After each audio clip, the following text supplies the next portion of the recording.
don't really know what to expect. I feel I got a little bit distracted editing today and just completely completely lost my track of time. But I But figure that's it's better good. if I go in without knowing anything, so you can get a genuine reaction.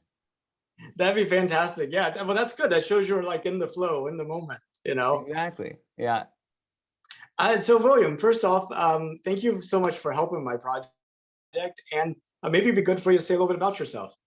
Sure. Okay. So my name's Will Rounthwaite. I'm from Ontario in Canada.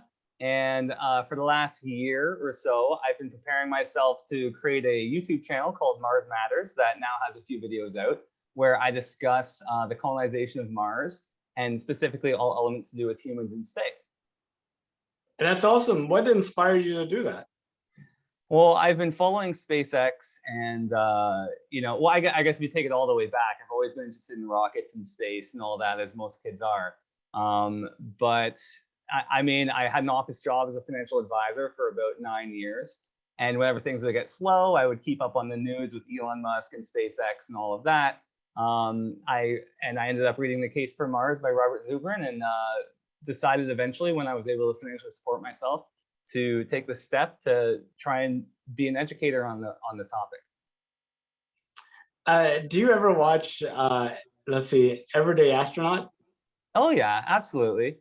Yeah, him, What About It, Felix, all those guys, Scott Manley. Well, I think it's so funny. Everyday Astronaut, he says that his first video he put together when they first announced, it wasn't called Dear Moon at the time. It was just somebody who was going to have two people go around the moon and like, I guess, a dragon or something. And, that same day I happened to be flying through Los Angeles and there was a long layover. So I went over and got a picture in front of the SpaceX facility. I was like thinking, well, maybe if I had started my own YouTube channel then, I could have somehow magically be a Dear Moon. Been going to space. Yeah. Well, I mean, there was only one YouTuber and it was Tim, and that makes sense because he's got the biggest following. But I feel like he picked a lot more like artists than he did necessarily science-related people or educators for the project. Have you been through the list and looked at the various people that were selected? I have, yeah, I have. But I mean, that was, kind of the way it was announced a few years back, was that there would be a handful of artists to go around the moon. Yeah, inspiration through creativity and art, which is honestly a lot of YouTube is artistic. I didn't realize when I started my own channel how much of it would go into storytelling and creating compelling imagery versus just the science. If anything, like the science, not that you want it to take a back seat, but in terms of the effort required to create a compelling product, so much more goes into the storytelling and the artistry of it. So actually, I meant to ask, so yourself, I know we're interviewing me, but just curious, what's the project for? What made you decide to do this? Where are you going to be sharing it? Do you have your own YouTube channel?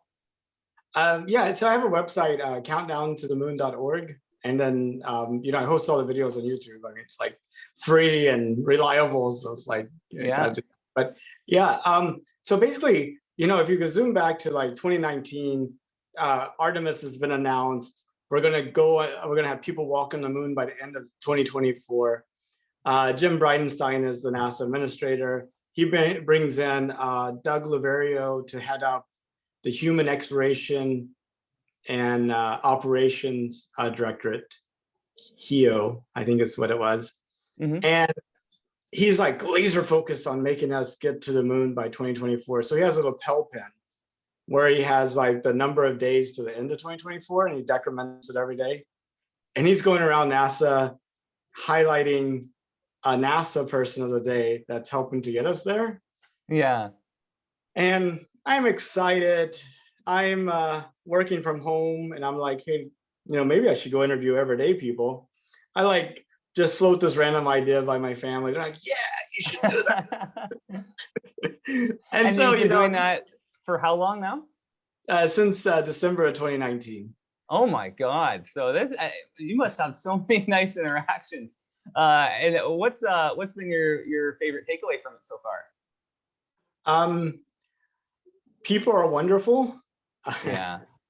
And there's something wrong with how we interact with each other online. And like, I don't know, we just don't have a good forum to interact with each other.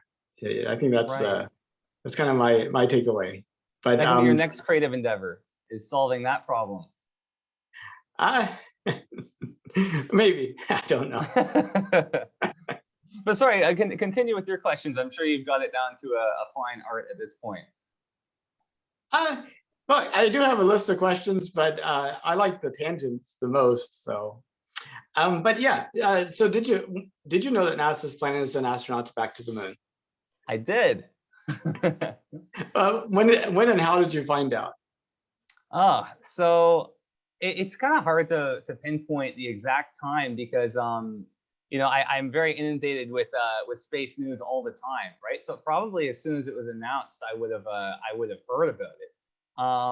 I mean, with the development of the SLS rocket, I haven't been following it as much.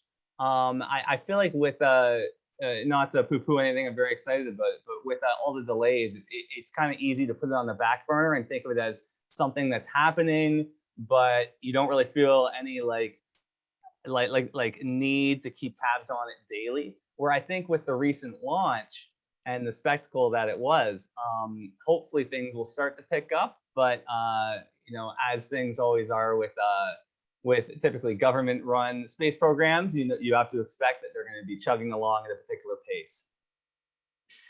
Yeah, it's something else. And talking about chugging along, I was talking to a retired like a Boeing engineer the other day, and she was talking about how, you know, if SLS are planning to do like a once a year flight rate, Yeah. maybe at the beginning once every other year, and how, you know, you're really not saving that much money by doing that Oh, not at because all. you have to pay for all the people to be there anyway. It's just like just a little bit more equipment and stuff. Well, yeah, didn't they sign an agreement to have at least one launch into the future, regardless of what other alternatives are available? I mean, that seemed more like I think that was a political decision, less so than you know, an engineering decision or an economic decision. Yeah, I haven't been following it that closely myself, but I mean, you know, if you did 4 launches a year, you would keep all your teams trained up. Yeah. You know, it would be safer. You could do more, and it probably wouldn't cost that much anyway. Yeah, and you'd amortize the cost of the development of technology more quickly over a number of launches, right, with a higher cadence. Yeah, I completely agree. I mean, at this point, for me, I mean, I might be a little bit biased toward the SpaceX approach, but reusability is huge. I think it's important to have as a backup, especially as a government organization. You know, just something that's reliable, gets the job done. You don't have to worry so much about the cost of it. But at this point, any rocket that isn't being designed to be reusable, I think, is going to very quickly become obsolete. At least for anyone who has to be concerned with the cost of launch. Yeah. I know I keep having this vision run through my head over and over again of Dear Moon overlapping with Artemis 3, and Yeah. Tim Dodd sort of in the little potholes portal going. And if you look behind my, you know, left shoulder, you can see the astronauts land. You know, it's at that point that you're like, and they're going to come back down and refly that same vehicle, and you know, it's Yeah. like. I mean, I don't know how optimistic I am that Starship will be ready. You said 2024 is the goal for Artemis. Well, it was when I started the project. I got delayed to 2025 for Okay.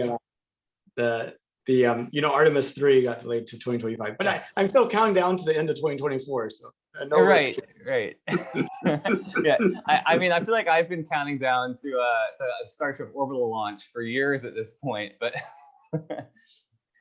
So what is the could you actually give me a briefing on it, because I'm not quite as familiar with the Artemis plan as I probably should be. Is it utilizing a SpaceX Dragon, or is SpaceX being contracted? I believe they are being contracted for some part of it. Is it the lander or? Yeah, it's funny. Robert Zubrin says that Artemis is like a school play where everybody's been given a part. Right. Yeah. So Vendor Boeing, driven, right? exactly. So Boeing's building the SLS, and then Lockheed Martin's making the Orion capsule, Yeah. and then there's a couple of people contributing to an orbital station around the moon called Gateway. Right. But And that's then later, right? Gateway isn't a part of the initial. It's like phase 2 or something. yeah, phase 2. So I think you're looking at like 2026 for Yeah. Gateway. So not too far out there. And then they had a contest to see who would develop the human landing system. You know, you Yeah. had the national team that Blue Origin was heading up, and you had Dynetics, and you had SpaceX. And SpaceX was the lowest cost of the three, and they didn't have that much money, so they chose Right. SpaceX, and the other two sued. And anyway, but SpaceX is doing the human landing, and they got money this year to actually choose a second lander. So they're doing another contest to see who. They're using the actual Starship vehicle, but configured for lunar landing with like the air jets off the side to prevent from burning a hole with the Raptor engines and all that, right? Well, it's funny. There's this this guy in Florida, Phil Mitzker. He studies like, you know, kind of uh, the effects of debris being kicked up on a lunar surface by pluming. Right. So there's still some talk that they may not need the side jets. So I think That'd there's be still awesome. active debate about that. So Yeah, because it's I kind was wondering about that. I recently did a video on aerobraking in the Martian atmosphere and landing, and I was wondering about the different profiles between regolith on the moon and on Mars. And I know that the dust is thinner on Mars, and I think the regolith is more densely packed due to the larger gravity.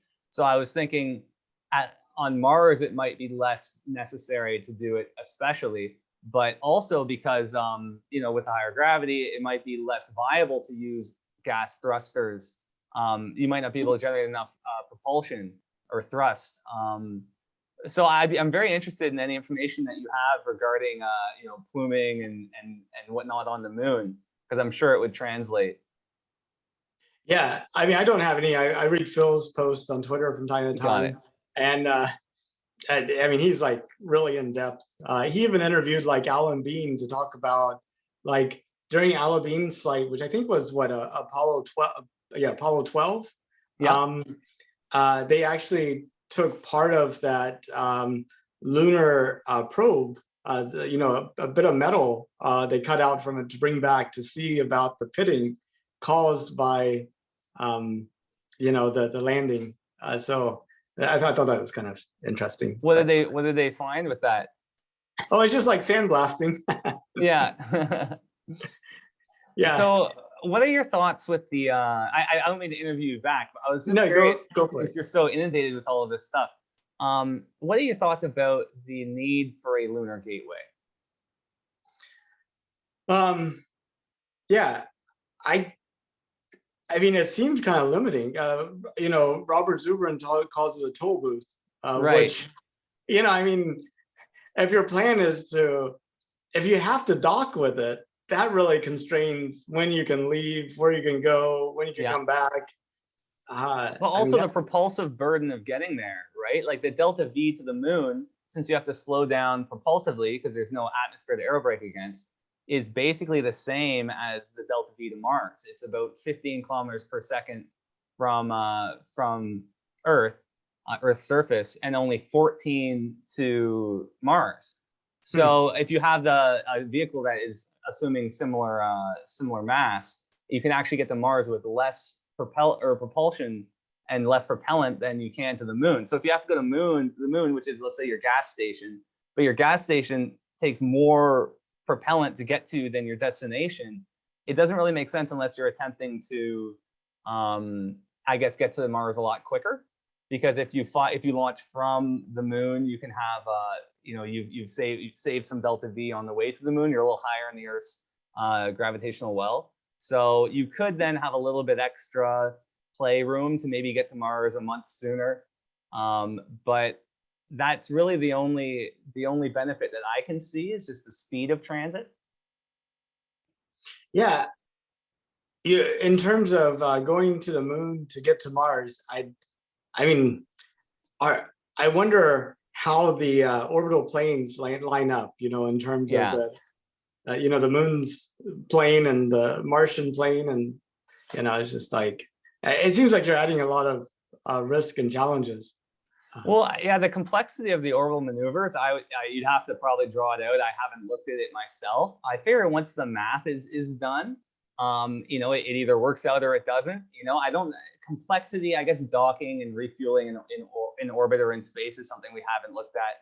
And I mean, my question would be, where are you going to be getting this propellant on the moon to do this? How are you going to be getting the oxygen, the liquid oxygen, for example, for the oxidizer? And there's no carbon on the moon, so how are you going to be getting creating methane propellant, which is what I'm assuming you'd be using if you're going to Mars, because you want to be able to use the Martian atmosphere. So I mean, I've always wondered, and I have to admit, I'm a little unfamiliar with the official stances on these. That's why I'm asking the questions. But just from a layperson's perspective, I can't quite see the utility of the unless you're going to the moon for purposes on the moon in and of itself, which I'm sure there's a lot of reasons to go to the moon. So I guess about the oxygen, though, we do know that there's water ice in these permanently shadowed craters on the poles of the moon. So that would be your source of oxygen. And if you wanted the hydrogen rock instead of methane, you would have That is also true. Yeah. But I mean, what do you think about the availability of it? I mean, I know that there's in total quantity, there's a large amount of frozen water in these permanently shadowed craters.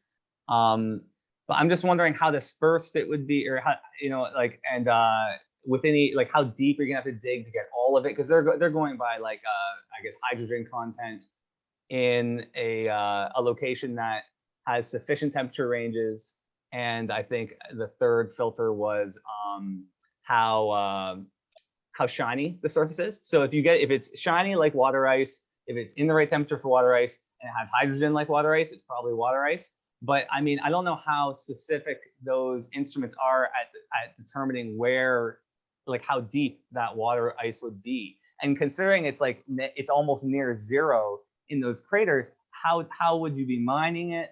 And if you have other activities going on at the moon, wouldn't you need to use that water for just in your life support systems? If you're planning on growing crops, you'd certainly need it for that.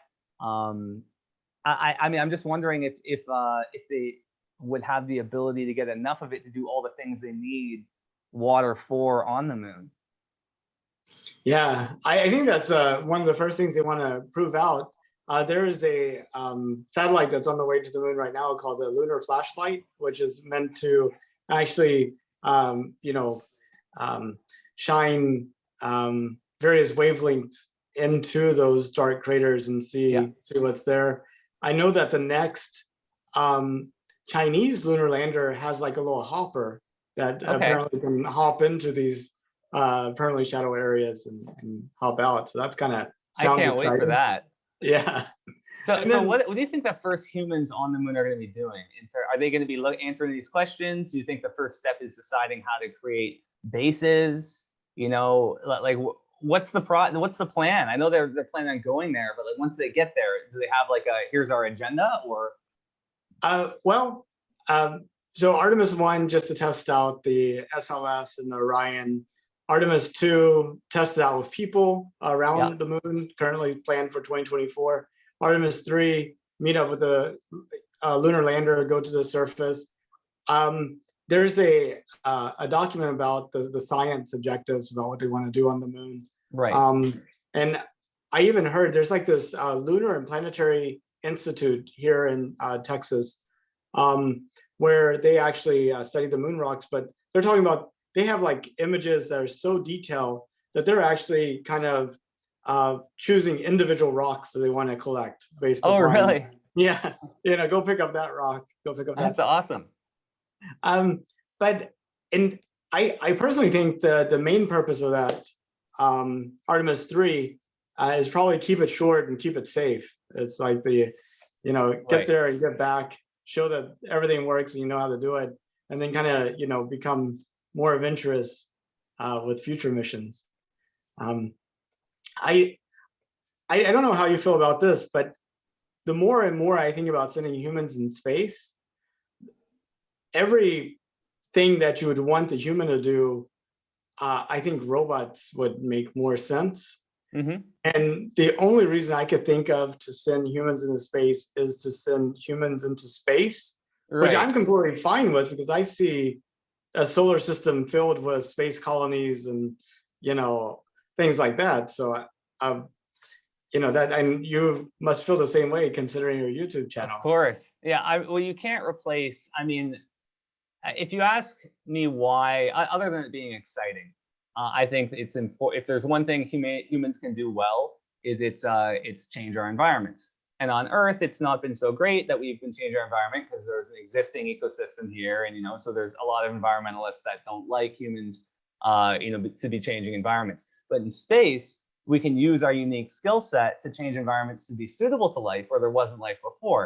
So I think it's imperative that we spread life and that we spread consciousness to other planets. And like Carl Sagan says, if we seek some cosmic purpose, then let us find ourselves a worthy goal. And I think there's no more worthy goal than spreading consciousness to the universe. So that's what I love, and robots could definitely facilitate that. I do wonder about I think on the moon with especially is where robots will excel, because you've got the shorter communication delays. It's also a more hostile environment for humans, so it'd be more difficult to have humans in that environment with the 30-day long day-night cycle. Temperature fluctuations of 300 degrees between night and day. It goes on and on and on, right? But on Mars, I am more optimistic for the idea of sending humans. I think that right now, due to the large costs of sending humans anywhere, the robotic argument makes more sense, because if you think, do we want to send 1,000 robots or one human, obviously. But I think that will change drastically as we develop out these technologies, like like Artemis is planning on doing for life support systems. It'll become more routine, more efficient. And then the crossover point where one human starts to be more valuable than 10 robots, I think will be hit eventually. And especially as we start to have colonies and in the far off future, where we're having children, it'll be a much more sustainable way to do large things on other planets. If we just want to bring some samples home, then robots are definitely the go-to. But for any large project, like North America wouldn't have been settled with robots. You wouldn't have built the cities that we built with just robots. You need people there doing it. That's kind of my opinion. Yeah, I think that's true. But and also another thing is there's one thing that I mean, there's a big difference between seeing a really tall mountain in a photo and standing next to a tall mountain. Like one Right. actually has an impact on you. The other one, you're like, tall mountain. I mean, we've seen pictures of the Earth before. So why didn't those pictures have as big of an impact as like the Apollo 8 pictures of them coming around the moon? And I think you need the observer to be in an environment to have the impact of the observation type of thing. Absolutely. And I mean, if we're going more in that vein of why humans should be in space, I mean, not just the consciousness shift that we'll experience from having people experience that for themselves. There's an open question to, will it become once it's no longer a novelty, will it kind of fade the same way that, I know, the first people that took an airplane, now it's just, okay, like, when's my flight? I don't know if that'll be true. I think at the very least, you'll start to see the Earth as one fragile place, and our stewardship of it will become more important. But I mean, the technologies that need to be developed to keep humans in space alive and healthy are the exact same technologies that we need here on Earth, as I'm sure you're aware. Water recycling, learning how to grow plants with minimal sunlight, space, energy, minimal water, but how to make them more nutrient rich. Like everything has to be renewable in space. And you don't have fossil fuels you can just go get. So solar panels, nuclear fission and fusion, like all of these. I don't think investment in technology, in science and technology of this type, will ever be a waste of money, which is something a lot of people view space investment as, just throwing money into a void. But like we need science and technology to solve the problems here on Earth that we're currently dealing with. And so if the main counter argument is, why don't we just fix the Earth that we have, Well, I think that's what we'll be doing by developing these technologies and going to space. I know it's really kind of funny. I think people think we're spending a lot of money on space, Right. but like the amount of money we sent over to Ukraine this year probably could have funded NASA for 2 years. Oh, And absolutely. and the money we're sending to Ukraine next year definitely could fund NASA for 2 years. And you know, I agree we need to stand up for aggression and that type of thing. But I mean, at the same token, the only thing you're going to get out of, like, there is no net positive thing that comes out of the Ukraine-Russia war. Whereas potentially going to the moon, you might discover something completely new and that's like transformational. I mean, can you imagine? I mean, electromagnetism was discovered by astronomers, like I guess Really? I about didn't know 30 that. years ago. And could you imagine a world without radio waves? I mean, Yeah. we would have radio waves, we just wouldn't know about them. But Well, talk I about think solar beaming, energy solar. I don't know what the current state of the technology is for beaming energy from space, but with the solar panels up in space, you don't have atmospheric interference. You potentially wouldn't have a day-night cycle, especially at some points you get peaks of eternal light on the moon in the poles. So you get. I think I did a calculation. It was around 4 times the total sun exposure on solar panels in space versus well-positioned ones on Earth with clouds and all that. So even if it was only half as efficient, you lose half the energy in the beaming process, it would still be, but the problem is then, the cost of producing solar panels on Earth versus the cost of producing them in space. But we won't go into that. I certainly think there's a lot. What do you think about helium-3? Do you think that that's something that will eventually be exportable from the moon, or I've heard some people say that it's often mentioned, but there's not a lot behind it. Yeah, I don't know. I mean, I hear that as being like the buzzword all the Yeah, time. exactly. Just like crystal growth on the ISS, growing perfect crystals is like right. The we thing don't know what it will be, right? Like what will be the technology. I'm sure even fusion, not having to create vacuum chambers and stuff like that for the plasma will be very useful. Yeah, I'm extremely excited. Honestly, any investment in space. I wish that that the space community wasn't so polarized into different camps, right? You've got the people that want to go to the moon, you've got the people that want to go to Mars, and you've got the people that want to live in the asteroid belts and supply a low Earth orbit kind of economy.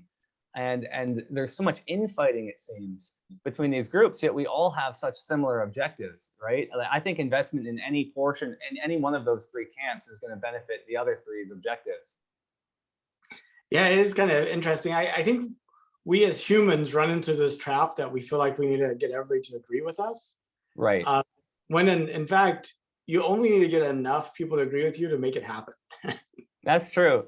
Just forget about everybody else. Pick your goal and work with the willing, and forget about everybody else. Yeah, you gotta find the right people.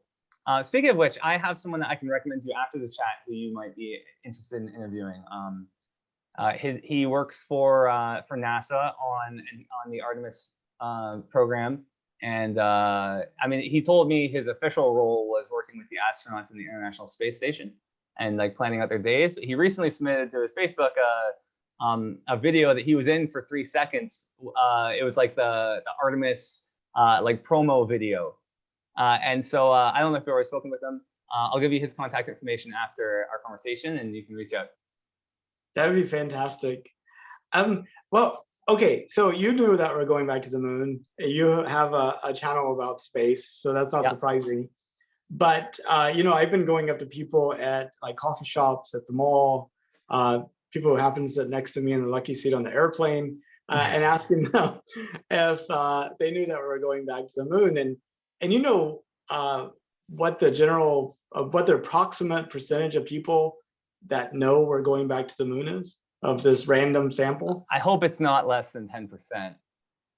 I would say about 20. About 20%. Okay, good. Yeah. Still, though, surprisingly low. I wonder why that is. I mean, I think the most exciting, and this is kind of like a trivial piece of it, but I think that the public sometimes gets excited over trivial details. It's the flat Earth versus globe society. I think it's gonna be exciting to see concrete evidence, not that there hasn't already been, but being presented.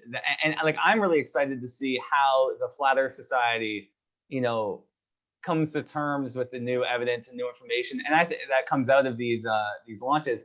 And I think that the rest of the world will also be excited.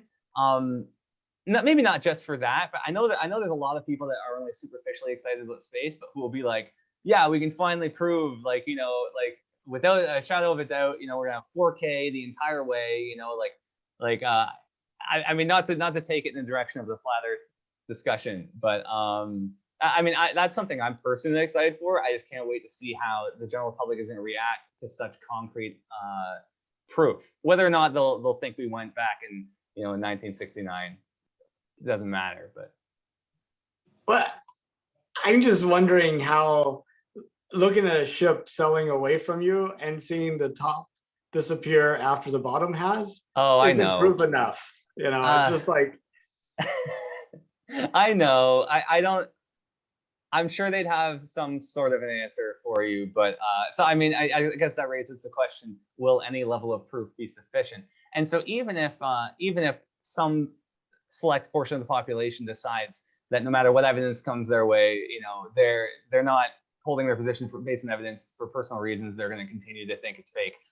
I think that the one thing that will definitely come out of it is that the public's reaction to those individuals will be a lot more like direct. Like, I think it'll be a lot more like serious, because right now if someone says, oh, but like, have you looked at this video and done all this research, like the moon dust, you know, if it was this, it would have been that way, and people just go, you know, I guess I don't want to argue with you. But now if they have this evidence where they can just be like, look, we literally this year, like, we went to the moon, there's a 4K thing the whole way there, it's part of pop culture. I think that it'll be a lot more difficult to hold that position in a public setting. yeah, it's just interesting. And something draws us to people who have so much faith and confidence against all odds, and all, like, they're able to withstand Yeah, any type of influence. it's Like, the true underdog story. yeah, Maybe, I, hey, maybe we're wrong. Maybe they'll get up there, and I mean, that would be exciting. But I yeah, I saw this kind of like picture of the solar system, and it showed all the planets as we see them, then it showed Earth is flat, and it said right, awkward. we're the only flat. Well, I mean, I don't know if there's a flat Mars society, but if there is, I mean, I need to talk to them. Did you have other questions you wanted to ask me regarding my knowledge of the program or anything else? Yeah, so where do you see humanity in 200 years? 200 years. Well, I think there's an optimistic and a pessimistic answer. And both answers, I think, there's degrees of certainty or degrees of uncertainty, because everyone has failed at predicting the future of humanity who's ever been asked. I would like to see, I don't know if you want the long or short answer. I'll try and give you like a medium answer. I think that there's going to be an issue with the way that things are structured economically. You know, obviously with, like you're saying, the role of robots is increasing, and I think that'll happen down here on Earth as well.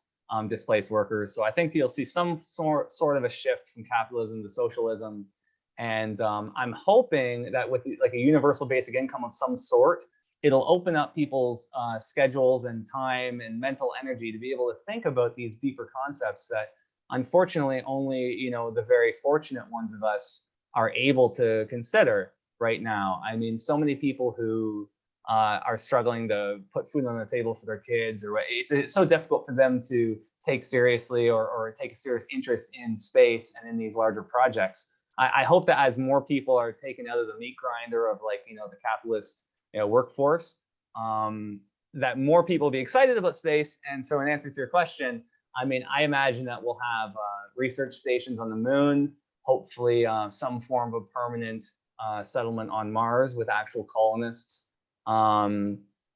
And I'm sincerely hoping that we'll have you know, a little bit more of a globalized mentality toward our stewardship of the earth and environmental issues and everything else that we need to be doing to be a part of a conscientious species on a planet. As you were talking about, robots and needing to change our economy, you know, eh, I think what we do for a living is so much a part of our identity that the problem is, who are we if we aren't needed to do something? Well, I don't think it's something or nothing. I think that's one of the big questions when it comes to you know, universal basic income. Oh, so people are just going to sit on their hands all day and do nothing. I agree with the premise of that, which is that, you know, what we do is so important to our sense of individuality that I don't think we would give it up. I just think that it would become a difference of what we end up applying ourselves towards. So are we going to go work for somebody else in a job that we hate? Are we going to be the machine on the factory line that just does this all day, moving plates? Or are we going to choose a passion project and involve ourselves in that? That's what I've chosen to do. I mean, once I was able to free myself of you know, the burden of making money to merely survive, I was able to ask myself quite deeper questions, such as, what do I want to do with my life? What contribution do I want to have to my world? And you know, and I'm an example of somebody who could choose to sit on his hands, I guess, at this point, but has decided to try and contribute and be an educator. And I'd like to think that a large enough percentage of people will choose to do that, that it'll make up for those that choose to sit on their hands. And a large number might like to play cops and robbers too. How so? Well, I mean, yeah, idle mind is the devil's workshop type of thing. You don't mind what? Sorry. Is it a idle mind is the devil's workshop type of Oh, thing? got it, got it. Yeah, well, I mean, it'll be interesting. I don't think that we'll ever get to the point where people can just live for free. I do think that I just would like to see. I mean, I'm not the biggest fan of Bernie Sanders. We won't get into politics, but I think it'd be interesting if the government, if there wasn't enough work for people, because you know, you have a shift toward automation, and so all these low skill workers um, end up being displaced, and they can't necessarily, or they have a difficult time positioning themselves as coders, or, you know, like some of these higher level education jobs. I'd like to see maybe a government program that had jobs that weren't capitalistic in nature, so they weren't for profit per se, but they were to enable people to do things that needed to be done, like cleaning up beaches, you know, that kind of, planting trees, whatever else is determined by society at the time that needs to be done, but is currently doesn't fit neatly into the capitalistic profit model. I'd like to see optional work that can be provided by the government for that, for pay. But you know, whatever UBI or whatever was being presented wouldn't be enough for people to subsist on without some alternative form of income or employment. Mm. It's like a basic level to cover housing and food, really. And if you want luxury goods, which people seem to want, then if you want to compete with your neighbor and keep up with the Joneses, then you have to choose some alternative form of employment. Yeah, it's going to be interesting. I mean, our very concept of money and savings, and we have so many changes in front of us. Um, the 2020s, I think, is going to be a pivotal decade, especially for space flight. And I was wondering, when you think about this decade, what are your expectations of it? In terms of space flight, Or anything. You don't need to yeah, limit. we'll keep the space. I'll try and keep my tangents into politics and economics as a sidebar. But so for space, I definitely think that there's a lot of small private companies that are doing a lot behind the scenes right now, researching you know, relevant technologies for the future that are going to start to get noticed as they start to see some success. You know, you've got companies that are 3D printing rocket parts. You know, you've got people that are looking into solving these problems that people assume aren't being looked into. Like, oh, well, how are we going to live on Mars? How are we going to live on the moon? You know, how are we going to be converting the atmosphere into fuel and propellant? You know, people think these things aren't being looked into. And Moxie is a good example. NASA's looking into it, but there's other private companies that are also attempting to answer these questions, you know, habitats, you know, how to grow food. I think you're going to start to see a lot more of those companies shining in the media, probably toward the end, maybe toward 2030, because right now the media has no reason to shine a spotlight on them, because the idea of living on Mars is just such a far off, fanciful notion. But as reusable rocket technology hopefully becomes viable, well, it is already viable, but as Starship takes off, literally and figuratively, I think the idea of landing on the moon, that'll be another big one. Once we actually get boots on the moon, people will start thinking about Mars, and more people will start asking these questions, and more light will be shined on these other industries.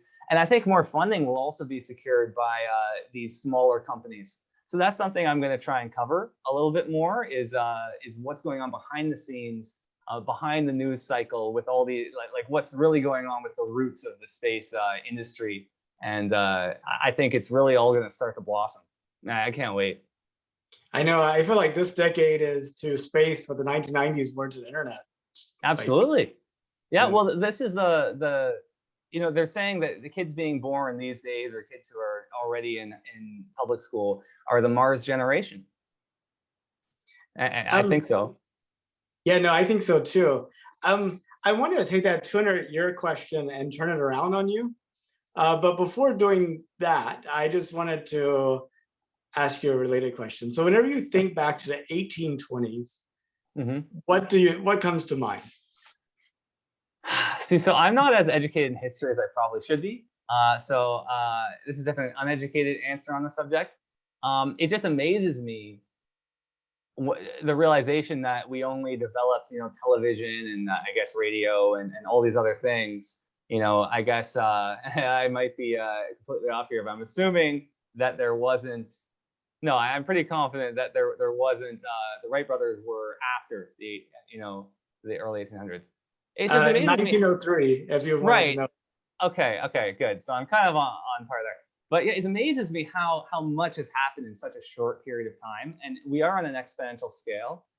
Like Robert Zubrin says in Merchants of Despair, Radical Environmentalism, Criminal Suicides, and the Fatal Cult of Anti-Humanism. Good book, recommend reading it. He discusses resource utilization and the importance of human population and the ideas that come from humans in pushing forward our societies and our technologies. And so with population growth, you get an exponential population growth, you get exponential growth in ideas and technologies and the implementation of those ideas and technologies. So I think that we're on an exponential curve. And so 200 years prior, I think 200 years forward is going to be even more radical in its shift. I mean, even if you look at the AI, especially, that's come out of OpenAI, the Chat GPT, I believe it's called, and some of its capabilities, it's not just your common laborer who might be looking at getting displaced. It might also be, financial advisors, which was a career I was previously in. It'll be, accountants and coders. And I mean, I don't know about what quantum computers are necessarily going to enable, but I'm really optimistic that fusion in the next 200 years will be viable with the recent achievement of ignition through lasers. I just don't know how it'll be commercialized, but I'm sure in the next 200 years, fusion will be commercialized as an energy source. And at that point, I mean, I think it'll be, one, so much easier to colonize space, because so much of what needs to be done in space requires energy. It's like we have the technology required to extract, to do the chemical processes, et cetera, to get what we need, but we don't necessarily have the energy sources. I mean, we do, but not in sufficient supply. So it's just everything is compounding, and the more technology you have, it's just a massive exponential. So, the way I wanted to turn around the 200-year question was, imagine that instead of living in 2022, you lived in 2222, right. 200 years in the future. What do you think would be remembered by people at that time about this decade? I mean, I feel like we're going off on Robert Zubrin a little bit too much, but his quotes are so good, I have to.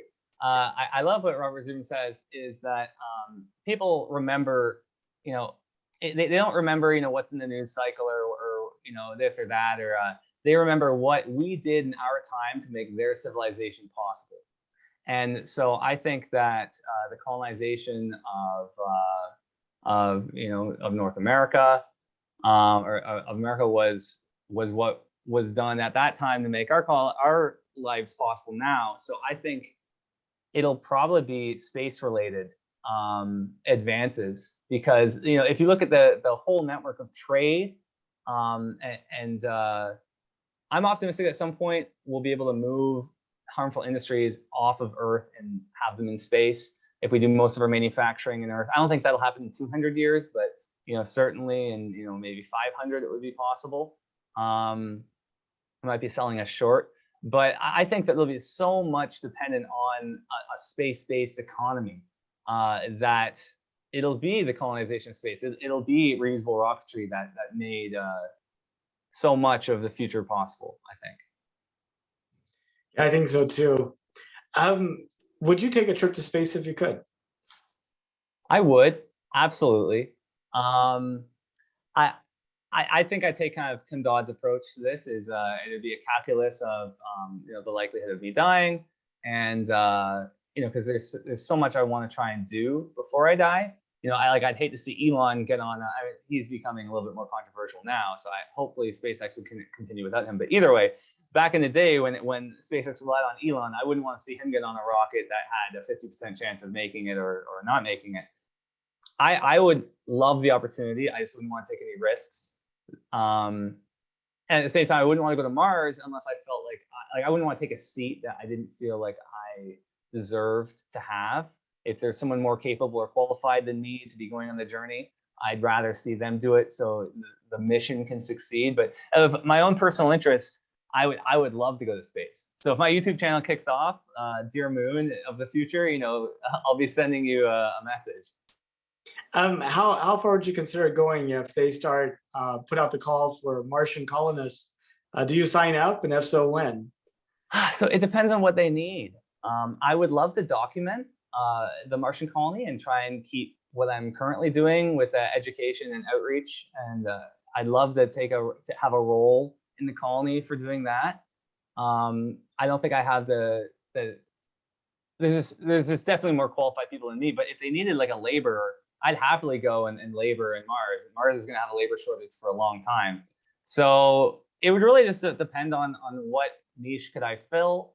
But I mean, that would be the only question. It would just be, where can I be useful? And if I can be useful on Mars, I would love to go. Well, William, those are pretty much the questions I had. I know we talked about a lot of other stuff too, but before I stop the recording, is there anything else you'd like to add? Like to add? Well, check out Mars Matters, and don't forget to like and subscribe. Really, there's not too much else. Just to you, I'd love it if you could send me a link to your website and your YouTube channel. I'd love to check in on what you're doing, and I thank you so much for the opportunity to talk about what we both mutually love. Well, thank you very much. I'll go ahead and stop the recording then. Okay, great. Nice to meet you. Nice to meet you too.